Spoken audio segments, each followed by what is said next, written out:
షాప్లోకి రాగానే కస్టమర్ల చూపు అప్రయత్నంగానే కుడివైపుకు తిరుగుతుంది. వ్యాపారానికి ఎంతో కీలకమైన ఆ స్థలంలో గనక మీరు హై మార్జిన్ వస్తువులను అమర్చకపోతే సులభంగా వచ్చే కొనుగోలు అవకాశాన్ని చేజార్చుకొని నష్టపోతారు. అసలిది ఎందుకలా జరుగుతుందో తెలుసుకోండి.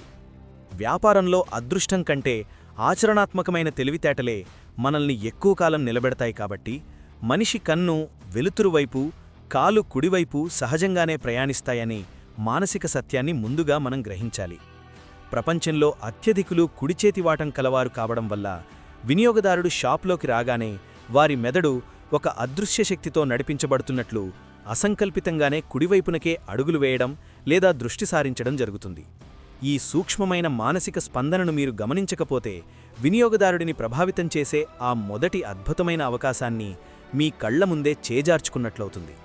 అందుకే వారు లోపలికి వచ్చిన మొదటి 10 సెకండ్లలోనే వారి కళ్ళు ఎటు తిరుగుతున్నాయో పసిగట్టడమే అసలైన వ్యాపార రహస్యం. ఈ మానసిక ప్రవృత్తిని అర్థం చేసుకోవడమే మీ విజయానికి అసలైన పునాదవుతుంది.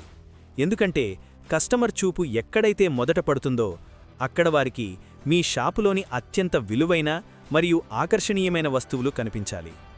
దురదృష్టవశాత్తు చాలామంది వ్యాపారులు కస్టమర్ సులువుగా తీసుకుంటారని భావించి తక్కువ ధర ఉండే వస్తువులను లేదా రోజువారీ సరుకులను ఆ కుడివైపు ర్యాక్స్లో నింపుతుంటారు.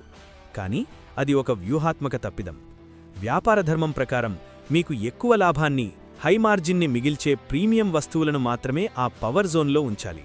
అప్పుడు మాత్రమే కస్టమర్ దృష్టి నాణ్యమైన వస్తువుపై పడి వారిని ఎక్కువ ఖర్చు చేసేలా ప్రేరేపిస్తుంది. దీనిని మనం ఏటి ప్రవాహంతో పోల్చి చూస్తే, ప్రవాహం ఎటు వెళుతుందో అటువైపు పడవ నడపడం ఎంత సులభమో, కస్టమర్ సహజంగా వెళ్లే కుడివైపున మీ లాభాల వలవేయడం కూడా అంతే తెలివైన పని. నీటికి ఎదురీది శక్తిని వృధా చేసుకోవడం కంటే కస్టమర్ చూపును బలవంతంగా ఎడమవైపుకు తిప్పే ప్రయత్నం మానేసి వారు సహజంగా చూసే కుడివైపునే మీ ప్రధాన వస్తువులను అలంకరించడం ఉత్తమం. ఆ కుడివైపు ర్యాక్స్ అనేవి కేవలం సామాను పెట్టే అల్మరాలు కావు. అవి మీ వ్యాపారానికి జీవం పోసే ప్రధాన ధమనులు అని గుర్తుంచుకొని వారి నడకకు అనుగుణంగా మీ వస్తువులను అమర్చినప్పుడే అమ్మకాలు ఏ తడబాటూ లేకుండా సాఫీగా సాగుతాయి. కాబట్టి ఈరోజే మీ షాపు అమరికలో చిన్న మార్పు చేయడానికి సిద్ధమవ్వండి. ఈ క్షణమే మీ సీటులోంచి లేచి కస్టమర్ కోణంలో మీ షాపులోకి నడిచి కుడివైపు ర్యాక్లో ఏముందో ఒక్కసారి ఆత్మపరిశీలన చేసుకోండి. అక్కడ సామాన్యమైన వస్తువులు ఉంటే వెంటనే మార్చి మీ భవిష్యత్తును మార్చే అధిక లాభమిచ్చే వస్తువులతో ఆ ప్రాంతాన్ని నింపండి.